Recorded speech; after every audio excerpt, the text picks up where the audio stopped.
Hey guys, let's get more news about Lakers, but first, don't forget to subscribe and leave your like. Bronny James stars in road debut for South Bay Lakers. Bronny James' first road game in the G League resulted in the highest scoring output of his young career Thursday night. The Los Angeles Lakers rookie scored a game-high 30 points on 13 of 23 shooting as his South Bay Lakers fell to the Valley Suns 106-100 in Tempe, Arizona. The number 55 pick in this year's draft added 3 rebounds, 2 assists, a steal and a block. He's now averaging 14.0 points, 3.5 rebounds, and 2.5 assists across 4 G League games overall. James, 20, was recently sidelined for several weeks while dealing with a bone bruise in his left heel. The Lakers were cautious in his recovery, sources told ESPN on Wednesday, because the heel injury was affecting the same leg that required left knee surgery to repair a torn meniscus when he was in high school.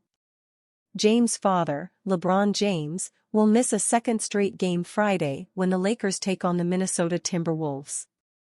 He's dealing with foot soreness, according to the team. As the final seconds melted away, Atlanta Hawks guard Trae Young kneeled down on the New York Knicks midcourt logo at Madison Square Garden, where he has inflicted so much pain and received so much scorn, and pretended to roll dice as he and his team punched their ticket to Las Vegas for the NBA Cup semifinals this weekend. Buoyed by a furious second-half run, Young and the Hawks pushed past the Knicks 108-100 on Wednesday night, the latest example of the three-time All-Star having a bit of fun in New York. Young and his club eliminated the Knicks from the playoffs on the Garden floor in 2021, with Young punctuating the victory by taking a bow at center court and waving goodbye to the crowd. He came up with a different celebration ahead of Wednesday night's victory.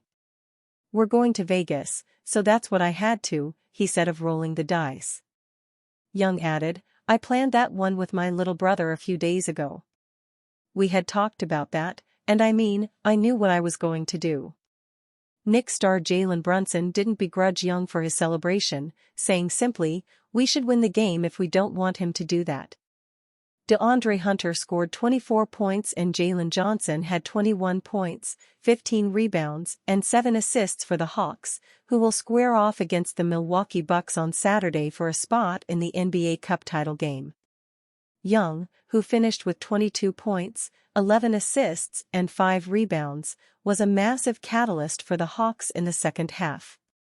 The Knicks, 15-10, had led most of the game and were up 66-62 midway through the third period when Young scored 8 straight points, including 3-pointers on back-to-back possessions, to give Atlanta, 14-12, the lead. The Hawks ratcheted up their defense after halftime, forcing the Knicks into 3 24-second violations. Guard Dyson Daniels, arguably the league's most disruptive defender through the first third of the season, bottled up Brunson and held him to 14 points, his second lowest total of the season, on 15 shot attempts.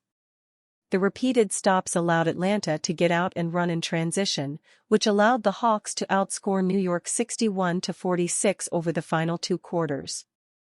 The other massive factor was on the glass, where Atlanta finished with 22 offensive rebounds, 14 of which came in the second half. On one possession in the fourth quarter, the Hawks nabbed 4 consecutive misses of their own, which they capitalized on with an Onyeka Okongwu layup. "That's where you take a team's soul, and we felt like we did that tonight," veteran Hawks center Clint Capella said. Capella, tapping into the Hawks' routine of playing music by an artist from the town in which they have just won, blared a song by rapper 50 Cent in the Garden's visiting locker room after the victory.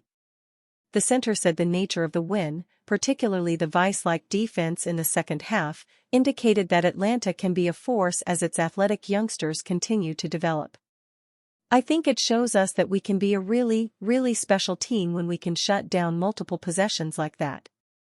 We're getting better in terms of our rhythm, and some of our new guys are starting to really gain confidence," Capella said of the Hawks, who have defeated the Celtics, Cavaliers, and Knicks, 3 of the top 4 teams in the East as part of this season's Cup. "The end of the game couldn't have been more different from the beginning. The Hawks, who dictated the pace in the late, deciding minutes, seemingly got whatever they wanted as the Knicks blitzed to force the ball out of Young's hands. Atlanta played those possessions perfectly and logged a total of 5 alley-oop dunks over the game's final 6.5 minutes, 3 of them were assisted by Young. How many points did Bronny James score in first-ever G League road game?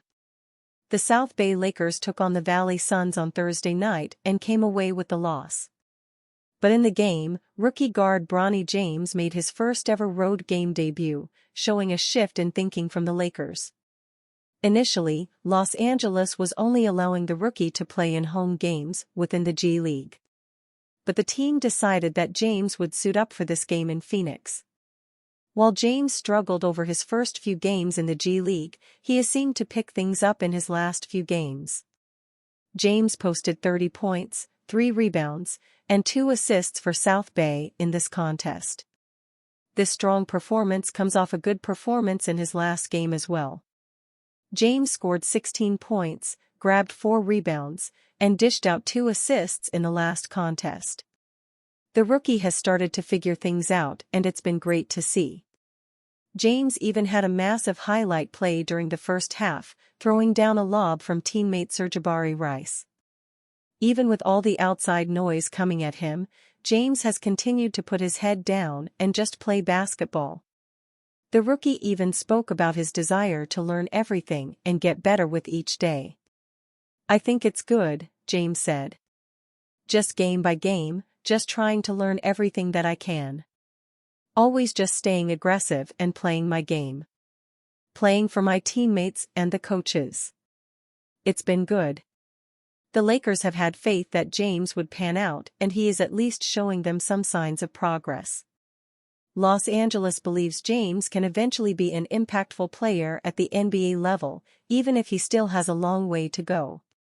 His defensive instincts have always been there, so it's a great sign that his offense is finally coming along.